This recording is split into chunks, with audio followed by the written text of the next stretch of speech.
Mr. Dyer, you have 2 minutes. The children exclaimed, "What about love?" I'm saying, what about equity? If you allow Thomasville to close, throw your strategic, facilities plan in the garbage. Because this precedent that you're setting with Thomasville, when you allow a purpose-built contractor to make a decision on a tax-paid building, then you have no credibility. That is the greatest inequity of all, and you're supposed to have a department that's supposed to look at that. You know, there's stability. Stability for children is very important. If a child leaves an elementary school and go to middle school, they feel some kind of way about the old school. So imagine children who are attending a school and they haven't completed their cycle, and now you're shutting the door on them, especially after their building has been condemned. And the children have been living those conditions for a long period of time. So if you have any type of heart, you give those children some time to heal. And what about the solution of working with that low student teacher population? If Purpose Built is the group that's supposed to run it, why are they throwing in the towel if they have an effective system to bring those young people up to par? But I guess they don't. You work with the low student teacher ratio, then that's a recruitment tool when they plan to rebuild a place where you get more students to come in. That impacts Carver, that impacts Slater, that impacts all those schools. But you see, development is the name of the game. They use black boys and girls as scapegoats for failure to usher in development. Time and time again. Now, you know you're new here, but it's amazing how they bring superintendents here to ruin their careers. I'm against any type of school closure, especially coming out of a pandemic. The numbers that your group, that Sizemore group brought in here, totally inaccurate. All of the white schools are full capacity. All of the black schools, low capacity. But yet, that's where the development is happening. If you're looking at statistics and ARC, they're talking about growth. So I would say reevaluate, get involved, because your blood is on your hands if Thomasville closed, and you're going to hear from the community. Thank you. Madam Chair, this concludes public comment.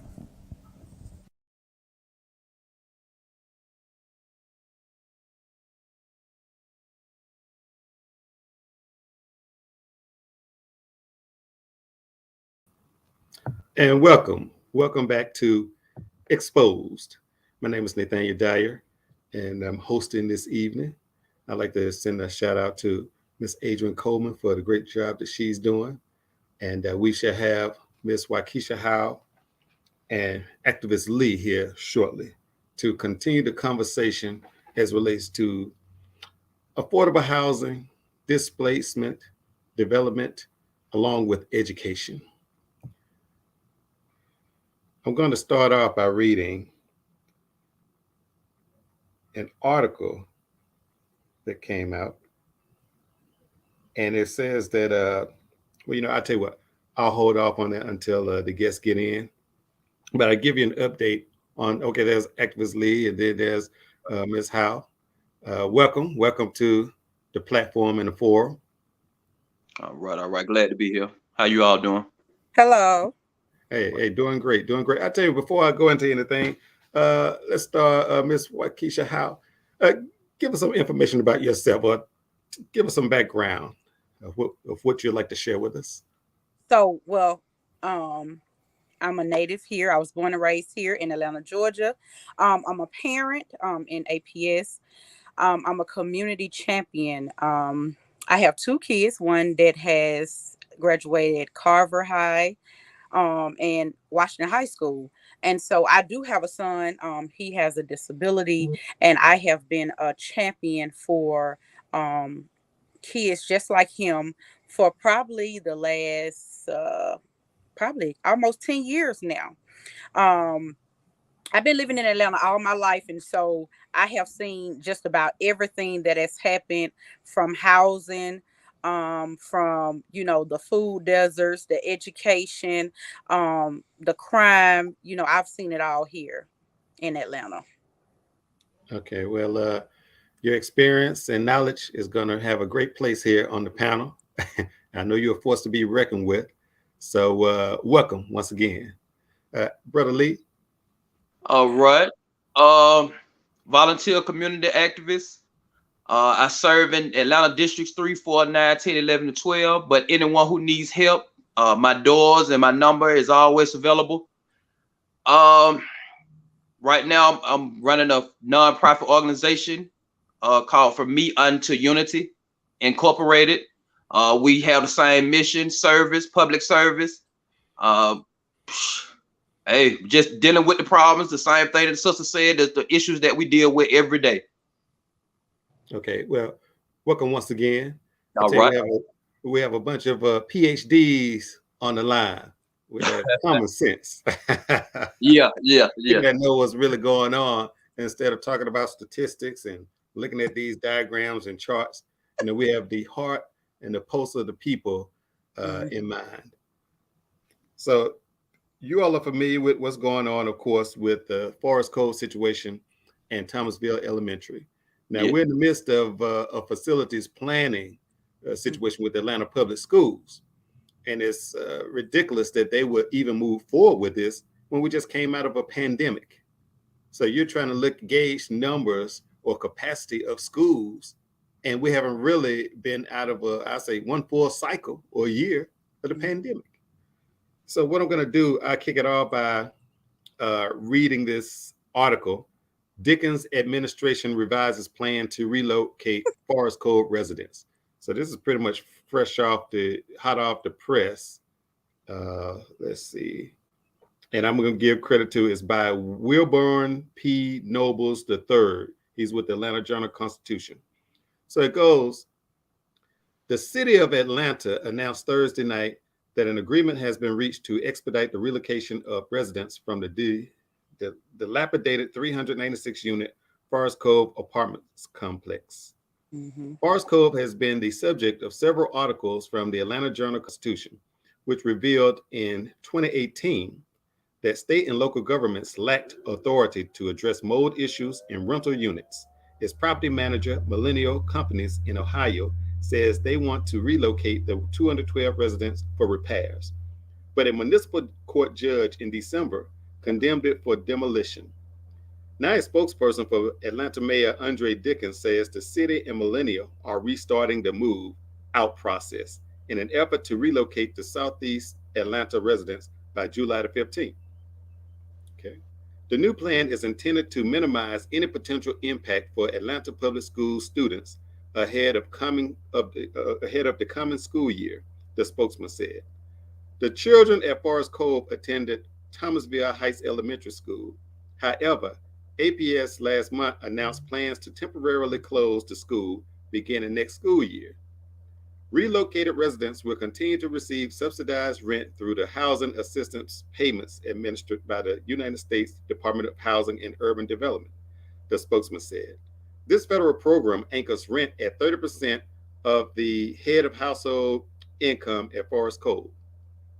The city and Millennial will partner with Atlanta Housing, Invest Atlanta, the Community Foundation of Greater Atlanta, Open Doors, APD, and I guess that's Atlanta Police Department, Urban Planning Management, and other partners to facilitate a smooth transition for the residents, the spokesman said in a statement.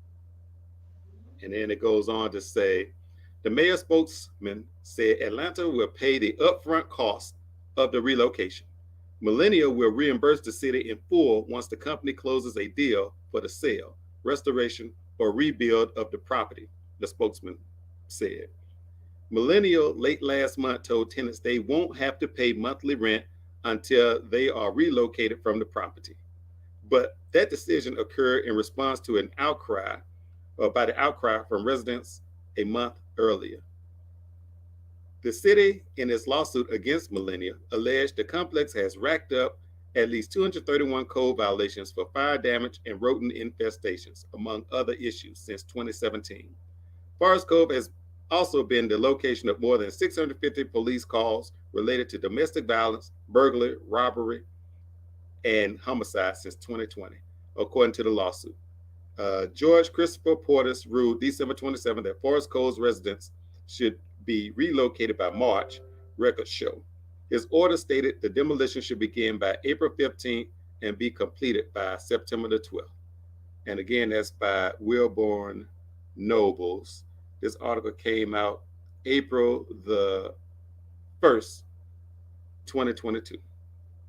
So any thoughts on that? We'll start with you, Ms. Howe. You have any thoughts? I'm a former resident. So I used to live there. My son started school. He's 22 now. He started school at Thomasville Elementary. And so I personally went to Atlanta Housing to get some clarification, because the truth of the matter is Forest Cove is a private owned apartments complex. Yes, they receive subsidy, but they're privately owned. Atlanta Housing is its own separate entity, and it's interesting to see everyone come together to help the community. But we were told in a community meeting that there were a plan for the families. And to be honest, we have yet to see those plans. Families have been promised that they will be moved for years. I think we all know that. And that has not happened. On the other side of the education part, how could a contractor give out a statement of a school closure without having the board to have already approved and voted on that? That's pretty interesting. And that contract that you're talking about is purpose-built neighborhoods. Yes. Purpose-built schools. They did release that information, and so then we find out the board hasn't even voted on it. So how backwards is that the community hear about it from the contractors, yet the board has not voted on it? And we have kids that's been living in some very tough conditions. Then we have kids at the school that, according to the state data, has not been thriving. We, the city, have truly let those families and those kids down, and something needs to happen. Like I said, I've never seen this much information being put out. So hopefully families will move. But think about this. A recent article just came out a few minutes ago that said they are about, to be specific, Brockville would put $800,000 townhomes on Bankhead. And we're talking about moving very low-income families. I asked the question to everybody, where will they go? Will they find stable housing? Or will we be pushing them in a possible homeless situation? Well, hey, that is a great question. And Atlanta has proven that homeless is the order of the day. Nowhere to live, on the outskirts. And then you mentioned that the city has let the residents down. Well, you look at Dickens, he was city councilman before he became mayor. According to English, who's supposed to be his right-hand man, was school board for a long period of time. Matt Westmoreland, who's on the board, I believe he was an educator in that cluster at Cove. Then he became school board, didn't lift a dime or move the dial any while he was in that position. Now he's on city council. And then we have, I believe, Byron Amos, who was on the school board. Now he's city council. So we have failure. And I may be missing am I missing anybody? Well, we'll just throw the whole school board and city council, even though they have new faces now. And so you're right. And for Purpose Built to make a decision on what's going on with Thomasville Elementary, it really blows up in the face of this facility plan that Atlanta Public Schools has. Brother Lee, what are your thoughts on this? Okay, so what we're looking at, you're saying that these plans to relocate the residents will take place next year? No, they're saying by July the 15th. Mm-hmm. Now the judge put in an order. I believe it was supposed to have been by what was it? Even sooner. April 15th. I think it was April 15th. Mm-hmm. And we're looking at how many households? I think it may have been about 212. 12 households. 212. 212. And remember, 12 households. We're talking about by July 15th. And they claim that so after July 15th, when they saying the demolition gonna start? Okay, they said demolition. Well, you see, now the judge had his idea but they're totally behind schedule.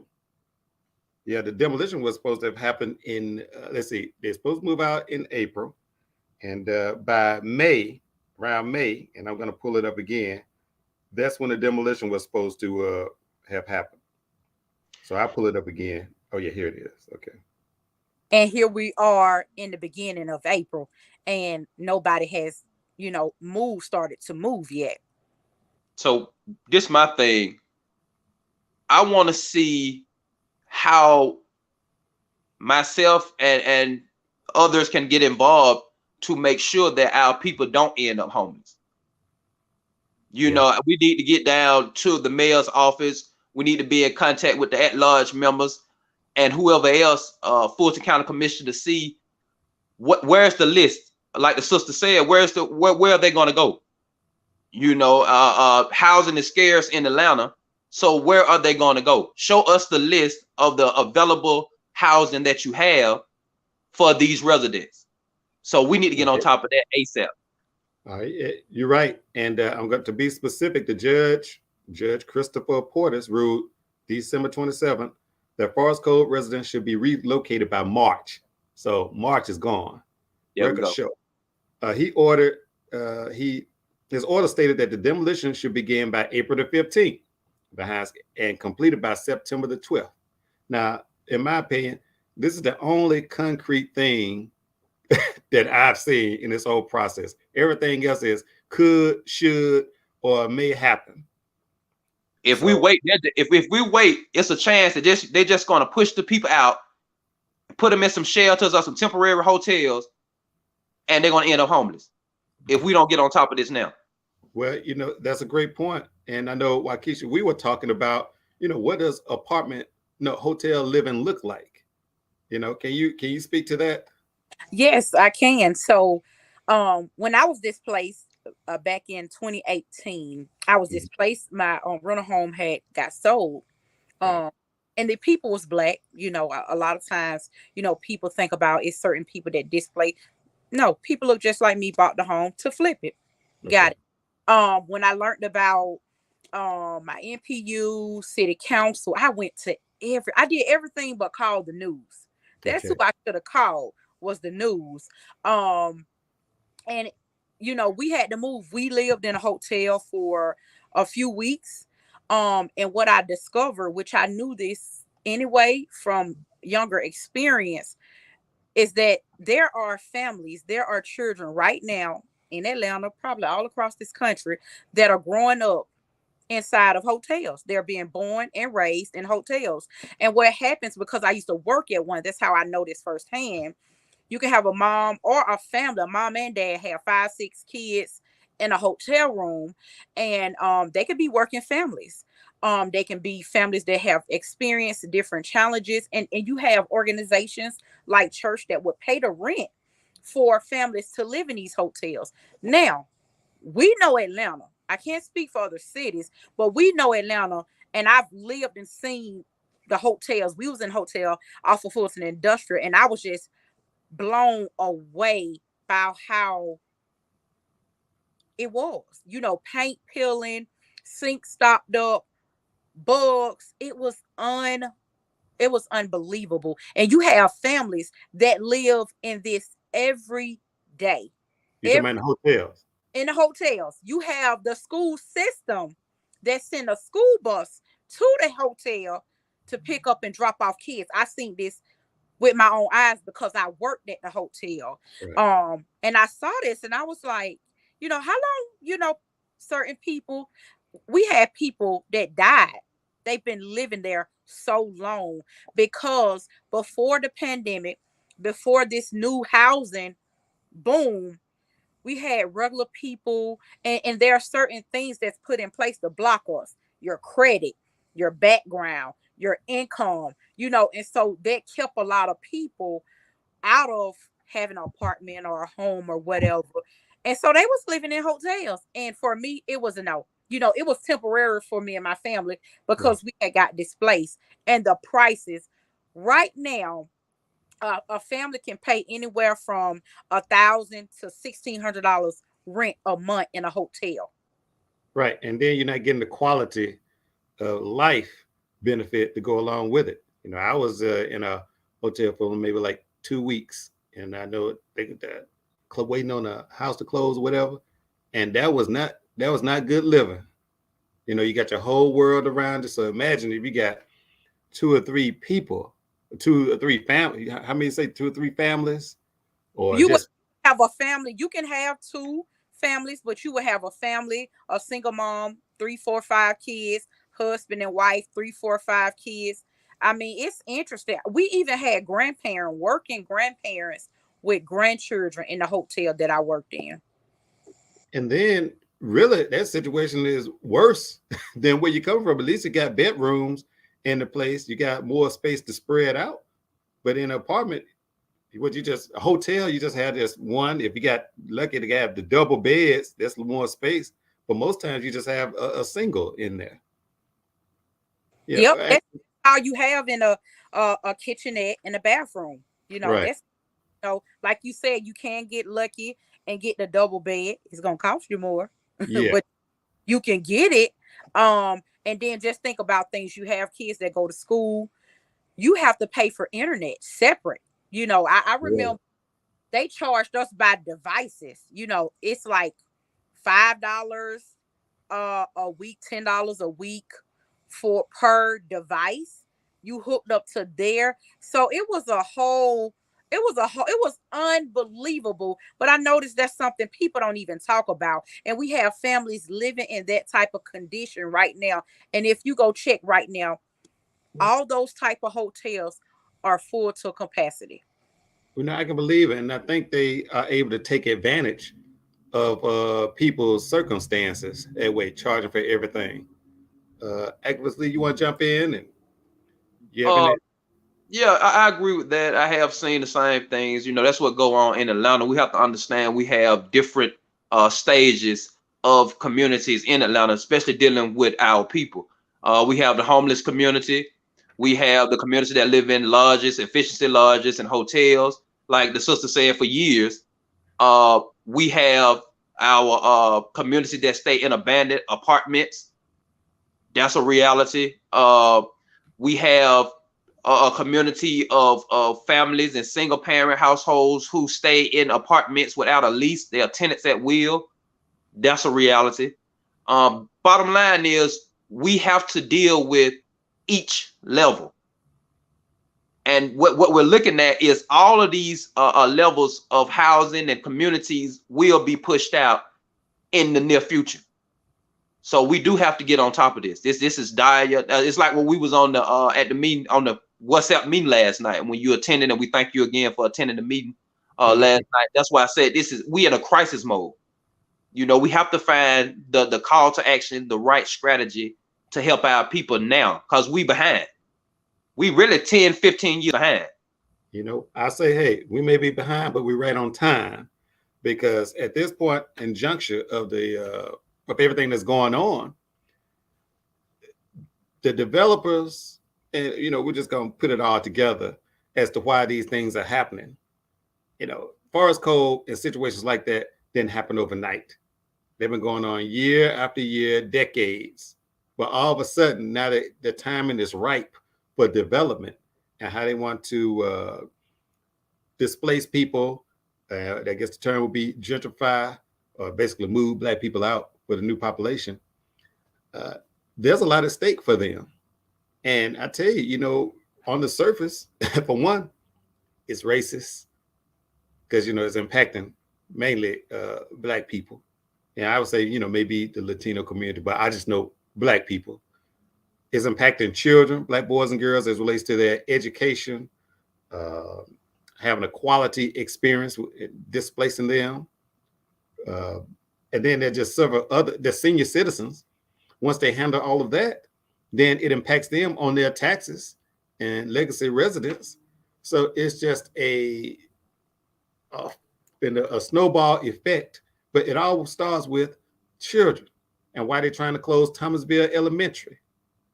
Well, let me say this. Senior citizens are being pushed out too of high rises. So they're being wrongfully evicted. Right. I know that there's one by the Falcon Stadium, Mercedes-Benz Stadium, which is I'm trying to remember the name of. Talking about Friendship. Yeah, Friendship Towers. Mm-hmm. And now they exist within billions of dollars of development, but they don't even have curtains to pull over the big large windows that they have in their apartment. So during the summertime, it's really hot. During the winter, it's really cold. And then the units don't work. Now, try to work with them, but they believe in city council and these people can help them. So what can you do at that point? You just have to let them find out, I guess. And hopefully the situation been rectified. We can't afford to leave it up to chance because of our people's ignorance. That's why, we in place. That's why I'm a volunteer activist. My hardest job is dealing with us as a people and the lack of knowledge and the lack of understanding. So they have this trust. They have this trust that if it's a Democrat, if they black, if we vote them in, if we go pray, everything gonna be okay. Then turn around, they're in these sad situations where they're in dilapidated houses, been voting 20 years plus, been praying 20 years plus, and they still in the worst condition. And then that's when they'll call and say, hey, we need to do this, we need to do that. Lee, where you at? You a volunteer activist, where you at? And I'm like, hey, I'm still right here, the same place I've been trying to help. So and told them from the beginning. Yeah, from the beginning, And so that's why I said 15, 20 years behind, because we've been dealing with these issues and for our people having a lack of knowledge and being so trusting, going with the manipulation that if we just vote and pray, everything gonna be all right. Now they waking up to the fact at the last minute, it's not okay. So now that's what I'm saying. What we go from here? We at a deadline. I thought you were saying that we had a year from now to deal with the people at Forest Cove before they relocate them. And then you saying we coming up in July. Well, you see, that's the haste in which they're rushing, they're going with. And, to your point about, they want to sit, wait, and pray. And I believe that's the beauty of this team. I may not have the patience to deal with that group like you do, even though I love, I love them. But that's why I know my energy and strength go with the children. Wait, it's not. They don't know. The children don't know any better. Yeah. So you come in and do what you need to do to make it better for them. It's not so much patience. It's not so much patience. It's the fact that I am them. I'm low income too. I'm stuck with them. We all stuck together. Oh, no, I'm not talking about as far as income. I'm just talking about the mindset of. Oh, it's frustrating. Yeah. The mindset of I'm gonna believe in this person because they're in a certain position when we all know better, and history has shown that time and time again. I say as far as economics, all that. Shoot, we're not hitting the millionaire mark or whatever. I say we're all vulnerable. We have the blueprint. Right before we take this question, we have that blueprint, like we said on the last show last week. We have the blueprint from Maynard Jackson and the Olympics. We seen how that went. In Atlanta, we have that blueprint. And we need to follow that and pay attention to that blueprint and see how people ended up home. Okay. There's a question. Go ahead, Wykeisha. No, I was just gonna say that's it. That's exactly. We was moving. They was in transition of closing out the rest of the housing projects, and we ended up right over here in Summerhill, right near that whole symbol. And so we saw what happened. We saw how people was bussed. They got a one ticket trip elsewhere, and they was bussed away from here so that we can look a certain way. And I appreciate you guys, because what has happened with our Black elite, we have been so busy trying to make it look like all is well. And the truth is, it is not. It is not. And what we can do, the few of us that have the muscle to do something, we can do something. Show up at the city council meeting. Show up at the community meeting. Show up at the school board meeting. Show up at the PTA meetings. Show up at the Go Team meetings. Show up at the state meeting. One thing I can say, this pandemic has blessed us to be virtual. You can show up anywhere with anybody at even any given time. The crisis, what we're seeing right now, we had an opportunity to reach out to a lot of people. And I can personally tell you, I spoke with a lot of great candidates who ran, because I ran for school board. We met a lot of great people. I got parents together to meet with people who was running for mayor. And they had a lot of great ideas We didn't get a chance to speak with Andre, and I'm still waiting on speaking with him now because I hear what you say you're gonna do, but the last couple of mayors said the same thing, and look where we are today. And that may be the problem. Who are they speaking for? Who are they saying it? And who are they speaking for? And we know who they're saying it to, but it doesn't add up with progress. And in this city, for the last 40 years, the mayor has been of color. I dare say black, but Chocolate look like us. Political. They're not black no more. They're political. As soon as they get elected, they are political. We had a question. Someone chimed in with a question. Well, no, I think Wykeisha may have answered it as it relates to. Let me check it out again. Hold on a second. And another thing that I can say too to you guys, because I can tell y'all the reason why the forest code things is in the news, because I went to Atlanta Housing and I spoke to the board. I spoke to the board of public comments. I'm still waiting for the CEO to get back in touch with me, but if he don't, I'll be at the next board meeting. But we can go to those too, y'all. They free, they virtual. We can leave public comments. We just need to show up and lend our voice. And guess what? My comment was the only public comment that they had last month. And I asked to correct the misinformation, because saying that Atlanta Housing was going to give out 179 to 200 vouchers may not be correct, especially when you got families out here homeless who are looking for housing with a voucher in the city of Atlanta, and they can't find it. I just spoke to a friend who applied for a voucher. You know where she lived? 2 hours. Yeah. 2 hours? You said 2 hours? 2 hours. She found the house 2 hours away from here. And how long did it take her to find it? It took her a couple of months. So now, I got other families that's in the hotel right now, been paying $1,500 for the last year and a half with a voucher, looking for somewhere to go. It's almost impossible to get in the city of Atlanta to get someone to take those vouchers. It's almost impossible. Absolutely. And in my opinion, it appears that this mayor doesn't have the backbone to really hold these people. It takes backbone to get people to do right. You just can't be in there wearing a suit and tie, speaking the King's English, thinking that you're coming across like a strong figure. I give you another one too.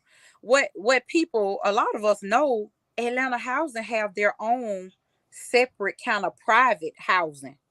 So they have units too, whether they full or not, available or not, I'm not sure. Atlanta Housing, the city of Atlanta, Atlanta Housing, those are two separate entities, and they have housing for extremely poor families. But we have so many people who are experiencing, high levels of poverty. It's like the units that they have online right now are not affordable. And back to Andre, all you talked about was affordable housing. You pushed Yet it. the average rent for a 1-bedroom is $1,700. And getting more expensive under his watch. Brother Lee. Affordable housing is a hustle that has been going on in predominantly black cities all over America for the last 10 years. Right. You can go to Detroit, they're talking the same thing. Boston, Illinois, with Chicago. That's a hustle. That's just a hustle they use for the common people to wait out the land developers, to get them time to finish their projects and push us out. And you find the same players like this Purpose Built through Cousins Properties. These same developers are in the same lineup in all these different cities. Of course, I'm gonna have to throw the charter system in there as well, because they pull students out of the traditional public school setting where the population goes down to make their schools fill up, and then they make profit on that end. Brother Lee, you attended an event, a rally this past Saturday, right? Yeah, with the Housing Justice League hosted for fair housing and rent control. Yeah, can you tell us a little bit about that? Well, we met at what was that? Woodruff Park downtown. It was about a good 20 to 30 people showed up. March from Woodruff Park to the State Capitol building. Did a couple of, let people have freedom of speech to talk about the issues and get their emotions out. And then we proceeded to march back to, we walked through downtown and marched back to Woodruff Park. The second stage of that is we're going to meet up at the full council meeting at Atlanta City Hall at 1 p.m. on the 18th. Okay. And if you want to sign up for public comment, I say get there about 12:15 because it's going to be a line. Okay. Announce that one more time, so people can jot it down. The 11th. Huh? April the 11th, full council. No, not for City Hall. That's going to be down at APS. Okay, there'll be two events. Yeah, April the 18th is going to be a full council at 1 p.m. But like I said, get there around about 12:15 because it's going to be a lot of people there coming in with the crowd from the Atlanta Housing Justice League. Okay. And let me say something to that too. It's good to march. It's good to rally. It's good to gather the people, but that goes in an order. That's one of the first steps. And speaking to the city council, speaking to elected officials, that's the first step. We also have to have something in writing. And we also have to understand our legal rights and what their seats hold. And we have to be willing to take them to court. We have to go the full extent, especially when we're in a crisis mode like we're in now. Right. So I'm always honored to get out with the march. We do need to get more information out to the people. We need canvassing, old school canvassing like we did during the elections, like we do during the elections. We need to be out there passing out information. So I'm always with the rallying and getting together, but we need to go a little deeper. Yeah, well, I definitely agree. And that's a nice segue into the event that, pretty much I say we're a team. We'll be hosting on April the 11th. That's Monday, April the 11th, which is going to be a rally at Atlanta Public Schools. Starts at 3:30. Between 5 and 5:50, we'll sign up for public comment. The meeting is supposed to start at 6 o'clock. Now, what's on the screen now is pretty much, I say, just the most foolish thing one of the most foolish things that I've ever seen. This superintendent or this board is moving forward with a school closure hearing. It says number 1 and community meeting. So I guess this is the first hearing for the whole process. Now, I'm going to be open-minded and think that, hey, they just need to discuss the issues around what's happening with Forest Cove, the housing. But to put closure hearing, I think if it was just Thomasville Elementary hearing 1, but they already have it in their minds that it's set up for closure. And that's unacceptable to me. So they're following the narrative of the developer, this guy we call G Money Greg Gianelli of Purpose Built, who's connected to Cousins Properties and other developers around the city. Eastlake, we'll just say Mr. Eastlake Meadows Jr. I think that'd be a good title for him because not only are they trying to impact the area around Carver, they have a partnership over here on Dunnerly Hollowell with the Emerald Corridor. So they're trying to do Eastlake 1 and 2. So people wonder, well, what's going to happen? What's going on with the Dunnerly Hollowell situation in Atlanta, which has definitely been economically impacted over the years with little to no movement. But all of a sudden, bright lights, shiny things, new buildings, and then residential popping up just like that to the tune of what? $1,800 and up. So Atlanta Board of Education is having a meeting 2:30 p.m. to have the hearing around the school closure and hearing. Basically, they don't even have a name on here, but we can assume that that's Thomasville Heights. Okay, so to the viewing audience, whether you live in Atlanta or not, all of this impacts everybody. We can't allow them to run over children like this for development. These young people are being displaced. The housing conditions have been horrible. They have witnessed violence. There was an incident maybe this past weekend or a couple of days ago where a I think one person was killed, another person shot. It was last night. And these young people have to witness that. You know, we served the young people in that community with food, enrichment, and did the best we could at that time. The management, they were a whole nother beast, but they don't act like that because they're highly connected, you know. And I did some research and found that the person over Hood, the lady over Hood, went to Cleveland State University, and this guy from Millennial, who's the owner, he went to Cleveland State University. Oh, But wow. now they're all working together to bring resolution. That Hood hasn't punished this guy taking his funds from him. So all of these things are connected, you know. And hey, viewing audience, I say go do your research. Look up the lady from Hood. Now she's a person of color, but that doesn't mean damn to me. You know, you cross that line of destroying children, that's problematic. And then this guy from Millennial from Ohio. And then they work with the housing authority, all this to move, to displace people. But yet all of these high level people cannot give concrete dates and times of when things are going to happen. The clicks, that's the same problem that we had dealing with the city of Atlanta MARTA. If you look at the city of Atlanta MARTA, a lot of their employees bounce back and forth. Yeah. You know, one year they working with the city hall, the next year you may see them over at MARTA on the board or something, or doing something with MARTA. So it's these clicks. And I definitely agree. And I always say, hey, I don't deal with the school board as an entity that's powerful. I just use them as a conduit to take the message to their master, to the puppet master, you know, because that's who controls it. It's these billionaires, and they say in this scenario, if we want to look at purpose built, that's a Warren Buffett, who's supposed to be the richest guy in America. I'm just going to leave it at America because I think there's some sheiks in Iran and whatever that can run rings around him, you know, being in the business of oil.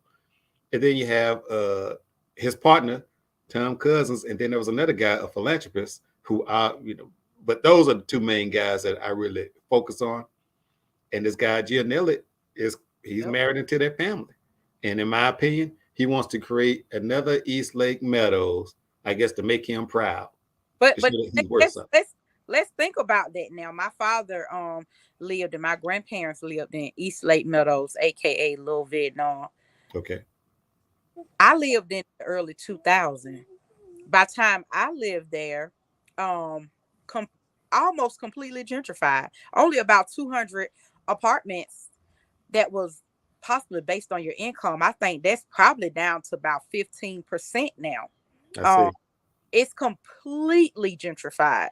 The homes over there started about $675. Right. Or the townhomes or condos on that Memorial Drive area, you know, and then the homes around it, 600,000, 700,000, 800,000. Not to mention the golf course that's right there. And here's an interesting thing I just talked about. Carver Early College, that's where my son graduated. They have had 100% graduation, and they have been in the 90s for their CCRPI. Why do we not talk about them, but we always talk about Drew Charter, where they had years where they have done better? See, that's another thing. And this is in a predominantly poor Black neighborhood. All the kids are going to college under Miss Thornton. That was the principal. All of the kids went to college. All the kids was doing well. Yet we never talked about them, but we allow our school system to put Drew Charter on a higher pedestal. Right. Makes sense. You know, and we know what happened. It took them 21 years almost to get that school to where it is. You know, and they're still saying to this day, well, it'll take 21 years to fix Thomasville. How can you fix something that you're about to close? You basically closed the door on that. Well, I definitely agree.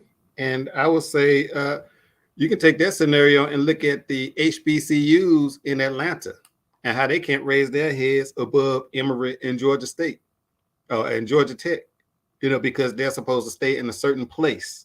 You know, you have a collection of supposedly well, I would say not support, but the brightest minds in Atlanta concentrate in the area. And you mean to tell me they're not doing great things over there that should be publicized?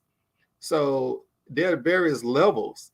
And the reason that they couldn't tout Carver as a great, school or experience is because they have to have failure in those areas to make it ripe for development. You know, it looks, how can I say? I just say it looks very bad. It's a bad PR move when you're moving into a predominantly Black community when a school is performing and you want to rearrange it and tear it down. So it looks good and easy when it's low performing because a lot of people feel like, well, there's no need to protect that. They should close it because it's not doing anything. But when you allow that, you're pretty much slapping your own self in the face because you're the failure. You know, children can't fail themselves. So we have to wake up as a collective community. I would give you another one too. In the meeting, I was able to view it online, but we had the mayor, Representative Courtney English, our past board chair, talk about not the Forest Cove incident, which is what we thought we would be having that meeting for, but talk about the redevelopment of Thomasville Heights, which is across the street. Yes, that's Atlanta housing, public property. But you, and see, this is what a communication and what we don't trust people, because you told us in the first meeting at the school, we was going to meet and it was going to be a plan and a committee to help transition families. Now, to your point, if you look at all this, I ain't never seen this much news article come out. And like it said, false promises. Right. Where you still haven't laid out what you're going to do for these families. We're talking about families, you know, who could be paying under $100 in rent, you know. Right. And here's the thing, if you look at other articles, HUD is still paying them to this day, even though they have all those violations. Make it make sense. Yeah, well, you know, it goes all the way to the White House. We can follow the trail. Obama, Biden. I think it's difficult to throw Trump in there, but you can. It's still Republican. But in this situation, I'm just gonna focus on the Democratic side, because a lot of school closures, Courtney English was a part of it. He's responsible for closing schools, but now that he's with the city, he said, well, you know, education and this doesn't. Well, aren't you that connection? Bingo. You're trying to say that one doesn't have anything to do with the other. Well, what you gonna do? Erase your history? So, and that brings us to solutions. Our solutions area as to our next plan of action to counter this. Now, I tell you what, I'll let activists lead. What do you have going on with your agenda? Your vision? Right now, on the basic level, hearing about the people being the residents being relocated in Forest Cove, like I said, call to action on that as soon as possible. We'll be getting together and figuring out something concrete, something on paper saying where is the new housing. You know, since we have such a short time, I'm gonna bump everything else to the side and make this first priority to say where are the people going to live. You know, and let's have something on paper, something in writing. Other than that, we have the project coming up to help people living their what I'm saying, quality of living. So inside these places, the places that are dilapidated, come in, do basic maintenance, come in on a basic level with toothpaste, soap, food, resources. You know, if they need food stamps, we can get them signed EBT. A lot of people just don't know how to sign up. Like we said, we're dealing with COVID, so they have to go online. The reason why they don't have food stamps is because they don't know how to work the computer. Okay. To go online, you know, basic needs. And that's basically it, dealing with the residents. And then on the other side, like I said, dealing with these politicians and these elected officials, we're going to have to go to court. That's the only way, that's the only thing I can see that's going to make an impact. Well, I definitely agree. And I want to put this question out to you all. The question is Forest Cove, if Forest Cove is federally subsidized does Atlanta Housing and HUD have some accountability? They supposed to. That's their area. That's their responsibility. Mhm. That's the reason why the city is saying they won't step in. It's because HUD and Atlanta Housing is over them. So that's what Courtney English said at that last meeting at the Thomasville community meeting, saying the reason why they have $9 million to $10 million to relocate the people, but they haven't used it yet because they're waiting on Atlanta Housing and HUD. Okay. Which that doesn't make any sense. Yeah. I feel like that is going to be an angle of attack as well. Remember, those apartments are private owned. Atlanta Housing is public. It's a difference. Okay. So you're saying that Forest Cove is privately owned, right? That's the Millennial Group. But yet they're receiving federal funds from HUD. And Atlanta Housing Authority is supposed to manage that area, right? No. That is not managed by Atlanta Housing. That's managed by Millennial and HUD. Yeah. That's where the confusion came in is Atlanta. Well, our mayor said that he will work with Atlanta Housing to help find housing for these families. It's a lot of wordplay, but it's separate entities, and I think that's where a lot of people was getting confused. You know, the residents was very excited, saying, "Yes, we finally finna get some housing voucher," and they're like, "Oh, what did they tell us? We gotta wait and see what HUD do first." Now, when you were in East Lake Meadows, did they entertain your family with vouchers? When I was in East Lake Meadows, I was a young single mom, and I was living with my best friend. Okay. So, and she did not have a voucher. She paid, I think she paid not market rate, but it's another one where you don't pay as much. Yeah. Maybe like some type of sliding scale. Right, but it wasn't the based on income where your rent could be a little bit cheaper. Okay. Oh my gosh, I forgot what that's called. But yeah, and that was, oh my gosh, probably back in 2000, 2003, something like that. But we didn't have a voucher. And here's the funny thing. I did get a voucher when we became homeless. I did get a voucher. I found absolutely nothing and had to give it back. And how long were you looking? I think I was looking for about 5 months, maybe 6 months before I found something on my own, and nobody was taking the voucher, and that was back in 2018. So it seems like the alternative, the easy solution in my mind is, instead of displacing the people, phase in, the remodeling, phase in the reconstruction. If there's a certain area that you can fix up and make it livable, a great standard of living, but in the meanwhile, you tear down and phase in the people. But Nate, that was part of the original plan. Yeah, in East Lake, right? No, for Forest Cove. Okay, yeah.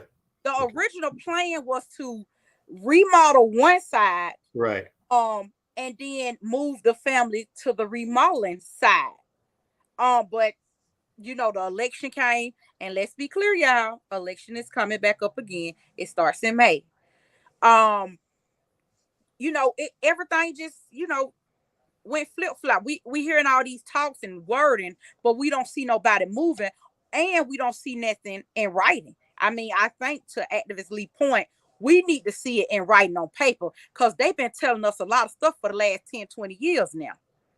And we can learn a great deal from the East Lake Meadows situation, where they were supposed to phase them in, and when they agreed to move or be relocated, they just tore everything down, which brings us to, in regards to solutions, tomorrow night, APAB and my organization Kids First will be hosting pretty much a forum. It's like a think tank.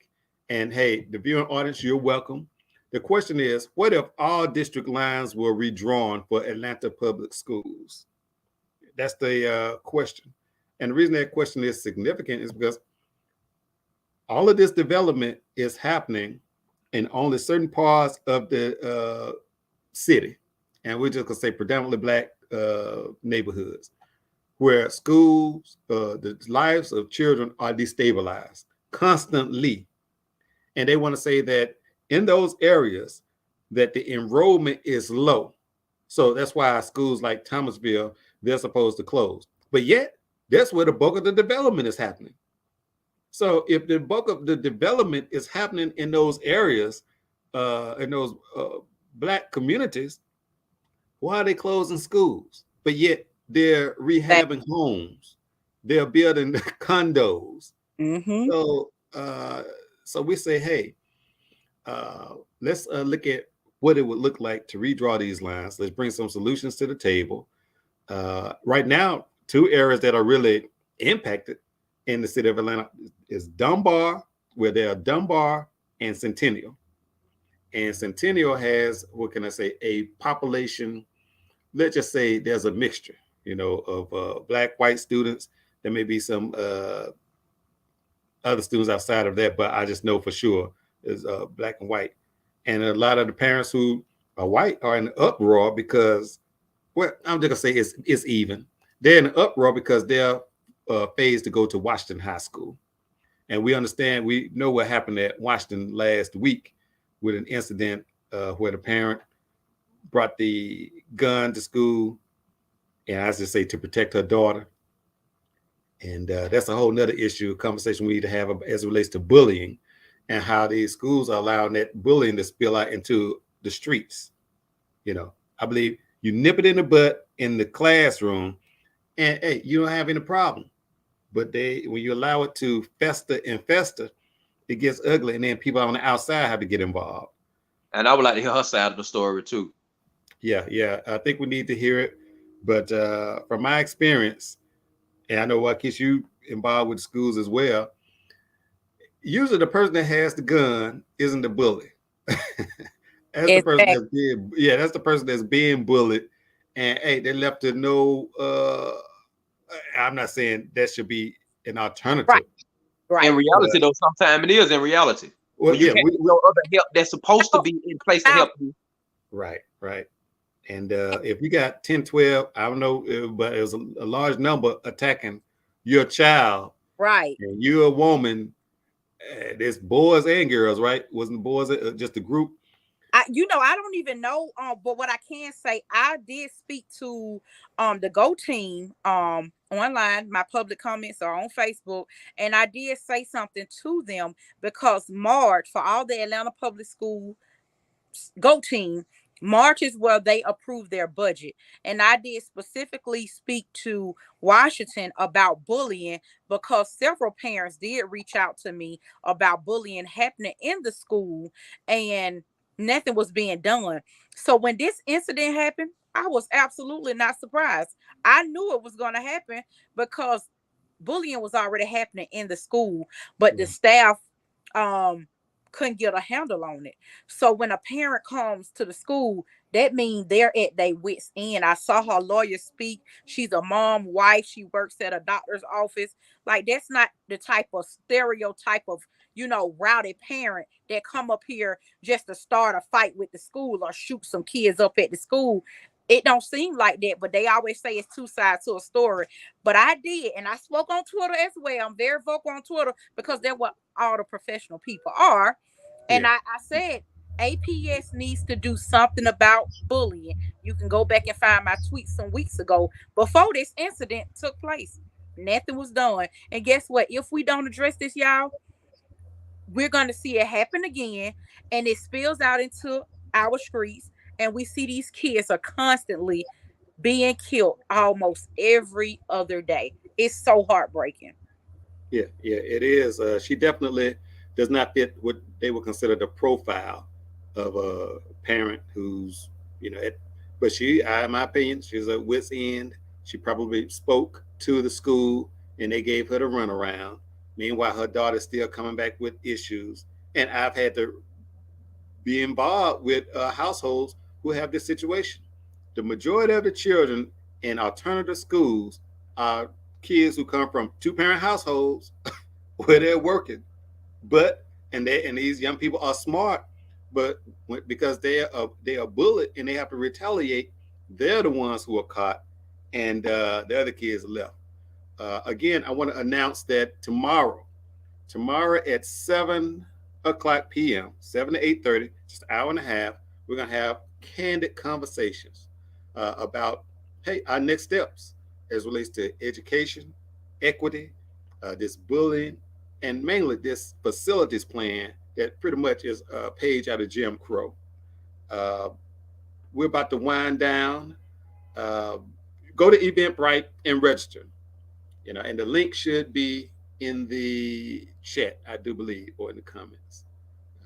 So as we wrap up, are there any final comments?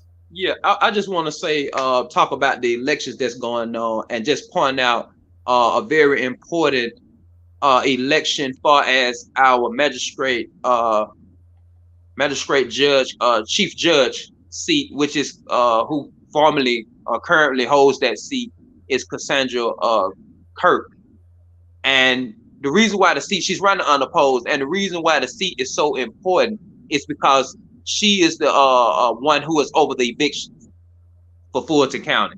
Okay. And we have not, we see how our people have not been getting good representation as far as when it comes to tenants being evicted due to COVID, due to the job market or low income or whatever the reason may be. And they don't know their rights. So it was myself going down to the courthouse, sitting in on some of the court cases and trying to help the tenants, which how that goes. It's hard to even get our people to come to court in the first place to deal with that eviction. Yeah, right. Let alone to appeal. Let them know you have 7 days to appeal. Mm-hmm. And you take it to Superior Court. Now, what I didn't know, they have an extra office. All the time it's going down, I didn't know they have an office down there that deals with helping tenants, low income tenants, volunteer lawyers. They come down, they'll brief the tenant, the resident, and they will help them fill out paperwork, whatever is needed. This information needs to be provided. I would love to finally get a response from Judge Kirk. Yeah, to put that on in writing. We need to push that out to the people, let them know there is this office that will help them to prepare themselves for court. Where's that? And we have the Senate seat too. That Senate seat is very important. And the congressman, when we talk about what's going on in Atlanta and we talk about HUD, we need to be going to that state level. So we need to be in that capital with our state representative, because I'm gonna be honest with you, my state representative, which is now R-Rock, I can't even get a response. We talking about over a year. Yeah. So we need new senators. We need public engagement. We need to have a relationship with these elected officials as far as just communication. Yeah. I also believe we need to have a plan in place. True. A strategic plan in place, so that of course we're always ahead of the curve or the game. And we start at the top. The White House. I'm trying to think what's higher than the White House. Well, I think that's pretty good. Well, of course, I believe the corporate entities run the White House, but I think we can start there, then come down to these businesses, these development companies that are in the area. Need to hit them as well. And then, of course, it's a trickle-down effect after that. School boards, like you mentioned, the judges, housing authority, HUD. But again, it's beautiful that we're here talking about these things and we have a mindset for action. Because, I'm with you. It ain't about all that marching if you don't have steps B, C, D through Z. True. In action. So, again, Wykeisha, you have anything? Yeah, I just wanted to piggyback off of that and say you're absolutely right. There are spaces, and I'm glad we have met tonight because we can all stay connected and share information, because I did hear about that.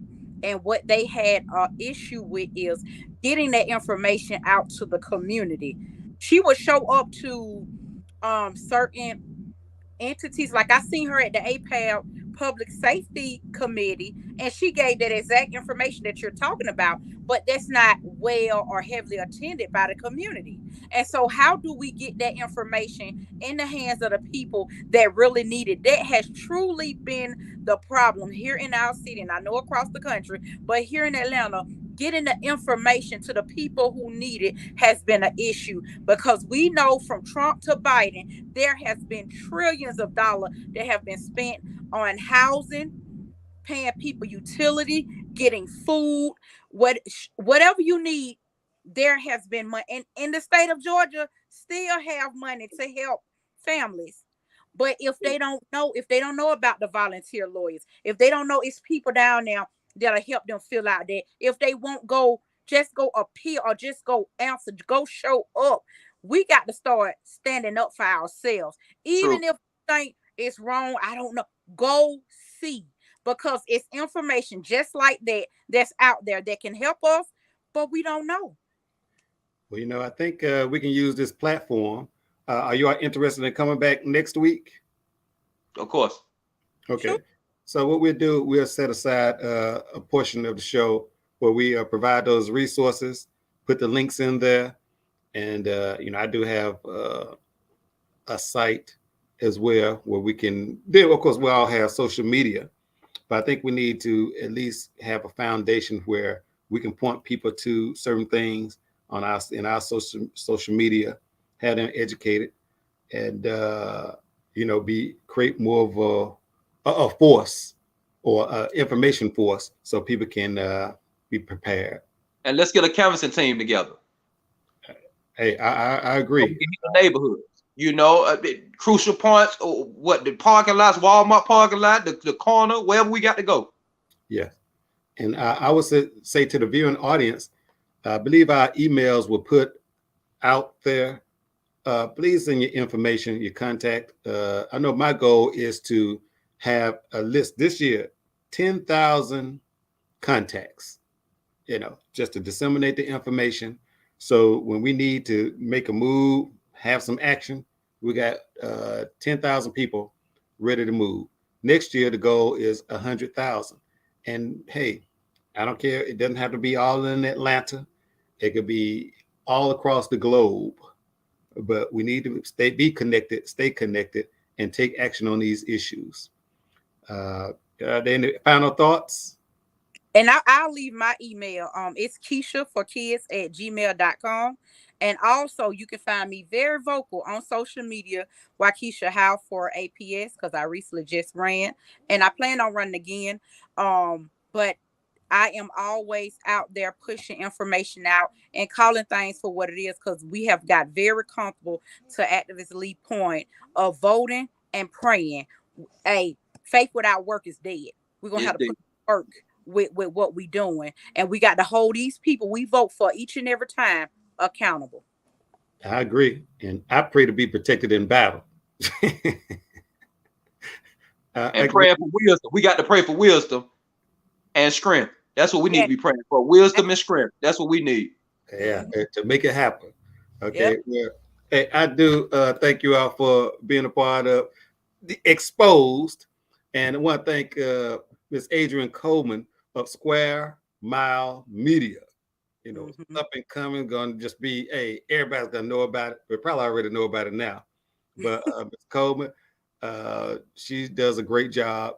She's responsible for putting this together. Yeah, give her a round of applause. Thank you so much. Yeah, thank you so much. And we look forward to, and thank you, our viewing audience. Thank you for hanging with us, listening. Hey, we're on the ground floor, ground zero. So we're putting it together. And if we make any type of missteps, believe me, we're going to work hard to improve and get better and stronger.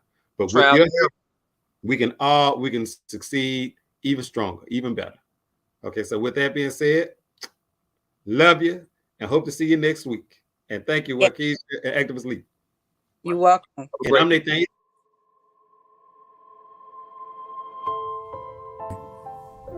Mr. Dyer, you have 2 minutes. The children exclaimed, "What about love?" I'm saying, what about equity? If you allow Thomasville to close, throw your strategic, the plant facilities plan in the garbage. Because this precedent that you're setting with Thomasville, when you allow a purpose-built contractor to make a decision on a tax-paid building, then you have no credibility. That is the greatest inequity of all, and you're supposed to have a department that's supposed to look at that. You know, there's stability. Stability for children is very important. If a child leaves an elementary school and go to middle school, they feel some kind of way about the old school. So imagine children who are attending the school and they haven't completed their cycle, and now you're shutting the door on them, especially after their building has been condemned. And the children have been living those conditions for a long period of time. So if you have any type of heart, you give those children some time to heal. And what about the solution of working with that low student teacher population? If Purpose Built is the group that's supposed to run it, why are they throwing in the towel if they have an effective system to bring those young people up to par? But I guess they don't. You work with the low student teacher ratio, then that's a recruitment tool when they plan to rebuild a place where you get more students to come in. That impacts Carver, that impacts Slater, that impacts all those schools. But you see, development is the name of the game. They use black boys and girls as scapegoats for failure to usher in development. Time and time again. Now, you know you're new here, but it's amazing how they bring superintendents here to ruin their careers. I'm against any type of school closure, especially coming out of a pandemic. The numbers that your group, that Sizemore group brought in here, totally inaccurate. All of the white schools are full capacity. All of the black schools, low capacity. But yet, that's where the development is happening. If you're looking at statistics and ARC, they're talking about growth. So I would say reevaluate, get involved, because your blood is on your hands if Thomasville closed. And you're going to hear from the community. Thank you. Madam Chair, this concludes public comment.